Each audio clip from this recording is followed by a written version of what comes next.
Olá, seja muito bem-vindo a mais esse episódio do LaserCast, que hoje o nosso tema é falar sobre clareamento fotoativado.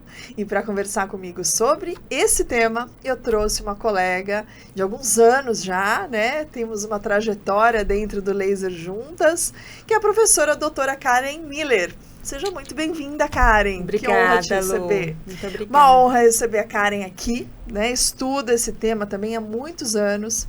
E se você que está aqui conosco ainda não conhece a professora Karen, eu vou brevemente apresentá-la para vocês. Ela é cirurgia dentista e ela é mestre em Biologia Celular e Tecidual pelo Instituto de Ciências Biomédicas, lá da USP. E é doutora em Ciências Odontológicas pela Faculdade de Odontologia da USP também, tendo feito também o doutorado pela Universidade de Aachen, na Alemanha.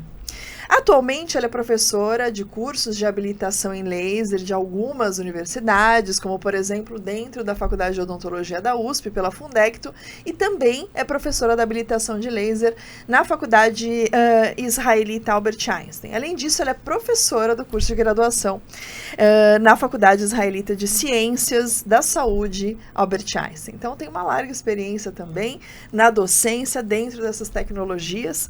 Então, seja muito bem-vinda de novo, né? Sem dúvida, nosso papo vai render aí muitos comentários, muitas dúvidas, né? Mas é um tema que a gente precisa abordar, a gente tem que esclarecer alguns mitos e verdades, né? E a gente pode começar já respondendo para quem está nos assistindo se existe clareamento fotoativado. O que você responderia sobre isso? Bom, primeiro, bom dia, boa tarde, né? Não sei que horário que as pessoas vão assistir esse podcast. E queria agradecer o convite, Lu. É sempre um prazer aqui estar trocando com você, estar trabalhando junto. A gente se conhece desde a graduação, né? Então aí são vários anos. E existe uma admiração aqui, com certeza mútua. Simultânea. Então, obrigada, é um prazer. Eu espero poder contribuir um pouquinho aí com o conhecimento sobre o clareamento, né? E a pergunta existe polêmica, né? Bem polêmica. Existe clareamento fotoativado? Sim e não, né? Por que não? Porque a palavra correta não é fotoativado, porque a gente não ativa, né, o clareamento com luz, né? Por exemplo, diferente de uma resina que você vai fotopolimerizar, você precisa da luz para ativar, né? O clareamento não, a gente não precisa da luz para ativar. Tanto que ele acontece naturalmente, você pode fazer sem luz. O que a luz pode fazer é contribuir e acelerar o processo, né? Isso sim, o clareamento pode sim acelerar a luz, né? Diferentes fontes de luz podem sim acelerar o processo, né? E aí as pessoas, elas sempre vinculam luz com algo visível, né? E a gente sabe que o espectro eletromagnético tem um pequeno pedacinho que é a luz visível, que a gente enxerga, mas tem uma gama de diferentes comprimentos de onda que a gente não enxerga, né? E aí a gente tem dentro do espectro, dentro da luz visível, fontes de luz que a gente consegue usar no clareamento e também fontes de luz do espectro que a gente não enxerga, que também a gente pode usar no clareamento, né? Mas antes de explicar isso, eu vou voltar um pouquinho para a química, porque é importante entender quimicamente o processo de clareamento para você entender como que a luz vai poder contribuir, né? Então, no clareamento, seja caseiro, consultório, enfim, é um processo químico e o agente que realiza o clareamento é o peróxido de hidrogênio, né? E o peróxido de hidrogênio é uma molécula que ela vai se decompor, ela pode se decompor, né? E ela se decompõe naturalmente até, tanto que se você usar um produto velho, essa decomposição já vai ter ocorrido e você não vai ter nenhum resultado. Então, ele se decompõe naturalmente, tá?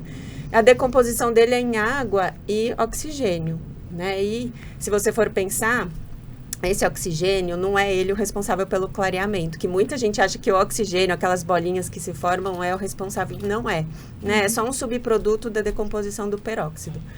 O peróxido, ele pode se decompor ali em reações intermediárias desse processo em alguns radicais livres, como, por exemplo, hidroxila.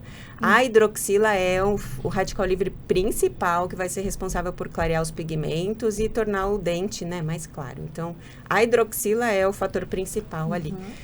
E dentro da decomposição do peróxido, ela é ela acontece, mas como uma reação secundária. Ela é liberada como uma reação secundária. Então, a decomposição é interessante, mas nem tanto, né? O que seria mais interessante é a gente obter esse peróxido de uma reação direta de quebra do peróxido, que daí é uma outra reação. E qual que é o comprimento de onda que consegue isso da melhor forma? É a radiação ultravioleta, né? Tanto que na química, né, se você for ver a quebra do peróxido usado na química, eles sabem há muito tempo que a ultravioleta quebra o peróxido muito bem, libera hidroxila e causa limpeza, uma excelente limpeza de tubulações, por exemplo, etc. E o quebra de pigmentos, por exemplo, tá? Aqui no Brasil a gente não tem nenhuma fonte que usa radiação ultravioleta, né? Mas, por exemplo, em outros países existem equipamentos que usam radiação ultravioleta para o clareamento e o resultado é interessante, né? Não vou entrar aqui se é o quanto isso é bom, ruim, benefício, malefício, que é um equipamento que a gente nem tem no Brasil, mas que quimicamente funciona e clinicamente também consegue acelerar, tá? Mas aqui, o que a gente tem no Brasil recente que também consegue acelerar, né? A liberação de hidroxila, não tanto quanto a luz ultravioleta, mas é a luz visível que está ali coladinho com a radiação ultravioleta, que é a luz visível violeta, né? Ou seja, o LED violeta. Então, tem um trabalho que eu acho que é muito legal para usar como base para entender isso, que é um trabalho de 2015 de uma faculdade no Japão, que está publicado, acho que na Journal of Bioscience e Bioengineering, que mostra justamente isso, os diferentes comprimentos de onda e como eles conseguem quebrar o peróxido e liberar a hidroxila. E a radiação visível violeta, ou seja, o LED violeta, ele tem sim essa capacidade, né? Já o azul, nenhuma. A curva de liberação do peróxido do azul é ali, 0. É igual não ter feito nada. Exatamente. O que clinicamente a gente já viu e já foi bastante discutido recentemente foi o martelo final de que a luz azul não funciona para o clareamento. Foi uma publicação de uma revisão sistemática da equipe da Alessandra Reis, né? Que foi a chave final. Mas o violeta, quimicamente, tem sim uma capacidade de liberar peróxido. E isso, de liberar hidroxila, desculpa, isso sim consegue acelerar o processo, né? Sim. E aí, qual que é a vantagem disso tudo?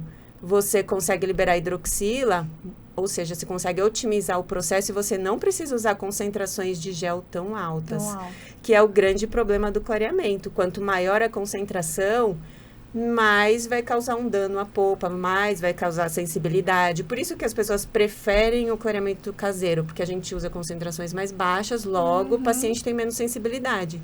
Mas se no consultório eu conseguir usar concentrações mais baixas, né, e realizar um procedimento no consultório, né, exatamente, e eu tenho um resultado clínico muito bacana com 0, né? Eu posso falar 0 de sensibilidade, porque tem trabalhos, por exemplo, publicados que estão usando peróxido de hidrogênio 10, 15, né? Concentrações bem baixas mesmo, que é o que a gente usaria no caseiro, no consultório, mas em sessões de clareamento com uma fonte de luz, com total controle do processo, né? E aí, isso é muito interessante. Então, existe sim e tem já bastante evidência, né? Evidência ali, tem trabalhos excelentes, tem diferentes faculdades, diferentes grupos trabalhando muito nisso. Tem um grupo de Piracicaba que trabalha muito, da Unesp, da USP. Então, tem bastante coisa interessante. E você, claro, mostrou que existem muitas evidências aí com violeta, que é até novo, né? Perto do que a gente tem aí de trabalhos e tal com a luz azul. Existem outras fontes de luz que são usadas ou realmente na comercialização para essa finalidade fica entre o azul e o violeta mesmo? Isso, não, tem também os lasers de alta potência, né?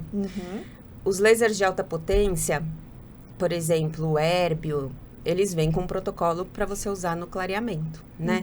Só que, que eles causam no gel? Eles causam, a interação deles com o peróxido de hidrogênio é diferente do violeta, né? Eles vão causar um aumento de temperatura naquele gel, né? E a gente sabe que o aumento de temperatura aumenta a decomposição do peróxido. Então, a cada 10 graus, por exemplo, de temperatura que a gente aumenta 2,5 vezes a decomposição do peróxido. Só que eu tô falando de decomposição, dele se decompor em água e em oxigênio principalmente. Existe a liberação de hidroxila? Existe, mas como uma reação secundária a essa. Então, não é, quimicamente falando, não é quando a gente conversa com químicos, enfim, o aumento de temperatura, ele ajuda, mas não é tão eficiente quanto a fotólise, por exemplo, a interação que o peróxido tem com o comprimento de onda violeta ou ultravioleta. Mas existe. Mas existe um equívoco, eu acho, que muitas pessoas acreditam, até porque foi comercializado dessa forma, né? Já foi vendido muito o LED violeta como se ele fosse capaz de clarear o dente, né? Muitas vezes sem gel. Mas eu acho que isso vale uma abordagem aí especial de você explicar, né, o que realmente existe quando a gente pensa em clareamento, né, e o uso das luzes, né? Como é que funcionaria isso? Existe só com a luz? Então, quando a gente, né, quando vai conversar com um vendedor, enfim, ele sempre traz esse ponto como um ponto positivo, né? Olha, o LED violeta, ele clareia sem gel. Você pode só utilizar a luz que você vai ter um clareamento ali do seu paciente. Eu sempre falo, é verdade? É verdade ou é mentira? As duas coisas. Por quê? Porque não é uma verdade, porque existe uma pequena alteração de cor, usando só o LED violeta, mas não é uma verdade absoluta, porque essa alteração de cor é muito pequena. Ela está ali no limiar de ser perceptível para o olho humano. Então, por exemplo, tem um trabalho da equipe de Piracicaba, que a diferença de cor, por exemplo, para ser perceptível para o olho humano, tem que ter uma diferença de cor de delta E ali próximo a 3, que é um valor que a gente usa de medida, que é baseada em análises de espectrofotometria, que me dá uma fração ali, uma análise, e a gente conhece esse valor como uma referência. Então, delta E próximo a 3 é perceptível ao olho humano. Abaixo disso é só o espectrofotômetro que vai conseguir captar. Então, por exemplo, esse trabalho ficou em, se não me engano, 3.3, ou seja, um pouquinho perceptível para um olho humano. Já um outro trabalho ficou da equipe da Unesp, ficou 2,88, abaixo da percepção do olho humano. Então, o LED violeta consegue sim interagir direto com os pigmentos, causar provavelmente uma alteração óptica dos pigmentos, que causa uma alteração de cor do dente, mas é muito pequenininho. Você precisa associar o gel para você ter um resultado satisfatório. Clinicamente satisfatório, porque o paciente não vai marcar uma consulta para fazer pagar, né? Pagar para ter um resultado não perceptível. Quase perceptível, não, né? Ele vai querer, né? E também o profissional vai querer entregar um tratamento bacana, né? Que tem essa percepção. O paciente quer clarear realmente, né? Exato. Sair feliz, bonito e sem sensibilidade. Sem sensibilidade. Mas uma outra questão que também é levantada quando vem esse assunto de associação de fontes de luz aos géis é entender se as fontes de luz, elas atuam e interagem com qualquer tipo de gel. Ou tem algumas pessoas que levantam a possibilidade, que nem a PDT, eu preciso de um corante específico para um comprimento de onda. Essa relação de ter um gel específico para uma fonte de luz específica existe quando a gente pensa em clareamento? Então, com o LED violeta, não precisa. Ele interage, a interação dele é direto com o peróxido. Tá. Então, você pode usar o gel transparente, não precisa, ou colorido. O colorido ainda tem pouca pesquisa para saber se é igual ou até pode atrapalhar, né? Tem algumas coisas que mostraram que, por enquanto, tá igual. Diferente, né? Mas ainda tem bem pouca coisa. Então, na dúvida, usa transparente, porque a própria interação da luz ultravioleta ou da luz violeta, do LED violeta, é com o próprio peróxido, né? E quando a gente pensa em laser de alta potência, o érbium também, ele vai interagir direto com a água, então não precisa de nenhum pigmento, mas quando a gente pensa em diodo de alta potência, se você for usar um diodo, por exemplo, de alta potência, aí seria interessante você associar um pigmento justamente para o calor ficar retido no gel, né? E não espalhar, enfim, para outras partes do dente ali que não nos interessam. Você estava falando sobre a hipersensibilidade, né? O que você vê nesses casos, né, dessa associação? Então, as pessoas falam pouco sobre isso, a gente sabe que é uma problemática e tal. Mas eu, na minha prática clínica, né, particularmente, não vejo muito. Você acha que tem realmente um impacto? Tem evidência sobre isso? Então, a sensibilidade, as pessoas, elas têm essa tendência de associar a sensibilidade do clareamento ao produto, né? Como o fator principal. Então, às vezes... da concentração, né? ou da concentração ou da marca. Às vezes tem aluno meu que fala, olha, eu usei o gel da marca XXX, nossa, eu amei, foi muito bom, o paciente não teve nada. Aí vira outro, nossa, eu usei, meu paciente teve muita dor, nem terminou o tratamento. E isso é errado, porque a sensibilidade, ela está muito mais relacionada ao paciente, ao substrato, né? A como é o dente do paciente. Você faz o mesmo protocolo de clareamento para uma pessoa de 18 e uma pessoa de 70, né? O mesmo, igualzinho. Você acha que o dente da pessoa de 18 é igual ao da de 70? Né? Então, isso é importante olhar no paciente, né? E é importante lembrar sempre que o clareamento está muito relacionado à penetração do peróxido, né? A gente quer que ele penetre para clarear, mas eu não quero que ele penetre em excesso, porque ele vai cair na polpa, né? E a hora que ele cai na polpa, o peróxido é um agente citotóxico, vai causar um dano oxidativo e vai doer. Por isso que dói, né? E aí a gente sabe que o dano, quanto mais concentrado o gel, mais vai cair na polpa, né? Então, a ideia quanto menos concentrado eu usar, menos vai cair na polpa, menos vai doer. Então, a concentração é um fator importante.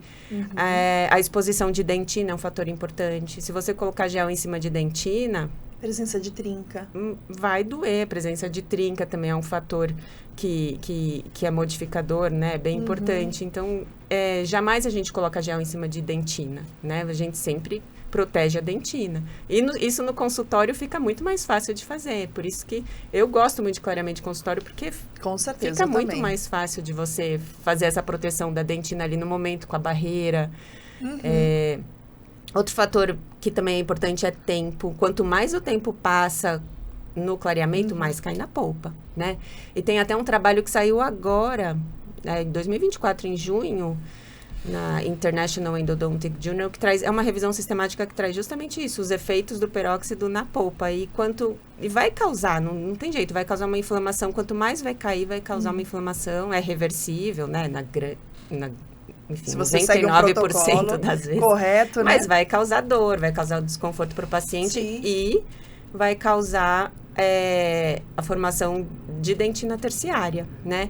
Isso já está muito provado. Quanto maior o dano que você causa na polpa com o peróxido, o resultado daquilo vai ser formação de dentina terciária. Isso está provado já em modelo animal, em rato, em cachorro, em ser humano, e traz nessa revisão sistemática também. Então, a ideia é fazer um tratamento conservador, porque durante a vida a gente faz clareamento várias vezes, né?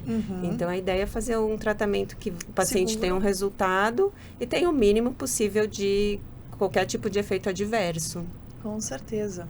Então, se a gente fosse listar, né, as principais vantagens da utilização de fontes de luz aí, né? Associada ao clareamento, você já falou, né, que seria a velocidade, mas você acha que é principalmente isso? Então, ela vem nessa proposta de otimizar a prática clínica mesmo, né? Porque não é um procedimento tão rápido. Então, você usar a fonte de luz acelera ali o seu tempo clínico, né? Seria basicamente isso, ou você enxerga outras vantagens de se utilizar a luz? Sim, falando especificamente da violeta, né? Que é uma luz que, como tem bastante trabalho, estão sendo realizados e publicados muitos trabalhos bem desenhados, bem feitos, bem realizados, a gente consegue medir bastante essa evidência. Isso é importante, né? Avaliar a qualidade do trabalho. E aí, com os trabalhos publicados, a gente consegue ver, e com a experiência clínica também, a gente consegue ver que com o LED violeta a gente usa concentrações mais baixas e tempos mais curtos também, né? Então, por exemplo, tem algumas pesquisas que eu fiz um clareamento com 15 minutos, de 15 minutos no consultório, né? Então, é um tempo curto, eu cheguei num resultado excelente e foram, por exemplo, 3 sessões num paciente que nunca tinha feito clareamento, né? Então, não foi um clareamento de manutenção. Então, a gente conseguir reduzir o tempo, já cai menos na polpa, né, já causamos menos danos, com resultado clínico bom. Satisfatório. E às vezes você consegue também diminuir a concentração. E aí os protocolos podem ser infinitos, né? De acordo com o que você aplica individual para cada paciente. Com Isso certeza. também é uma vantagem, né? Para você não usar a mesma técnica em todo mundo, mesmo porque a variação ali do dente das pessoas é imensa, até dentro da mesma idade. Tem uma pessoa que tem o dente extremamente desgastado por bruxismo, etc. Outra tem um dente maior, né? Então, outra com mais sensibilidade, outra com menos. Então, a gente vai adaptando de acordo Até com... etnia, né? Já tem trabalho mostrando que também varia as camadas de dente, espessuras e afins. Então, são várias variáveis realmente que a gente precisa prestar mesmo bastante atenção, né? E só com conhecimento que a gente consegue fazer essa individualização ali. Por isso que é importante as pessoas, às vezes, estudarem, se informarem e não ficarem estudando, por exemplo, com fontes, às vezes, não confiáveis, né? Com certeza. Vai na literatura, né? Busca um artigo, vai... Bons artigos, né? Faz uma seleção e uma triagem daquilo que você vai incorporar como prática no seu dia a dia. Sem dúvida, é isso mesmo. Mas, assim, a gente está falando de fontes de luz, você falou de LEDs e tal. Só que a gente vai para a prática clínica mesmo, né? No consultório, o paciente já chega no consultório pedindo o tal clareamento a laser. E ele espera que aquela luz ali, né? O óculos, todo aquele movimento, né? Mas tem muitos pacientes que estão ouvindo aqui também, né? Todo esse contexto, mesmo a gente esclarecendo todas essas variáveis, nuances e tal, você acha que ainda a presença da luz faz diferença na percepção de valor do procedimento pelo paciente que chega na clínica?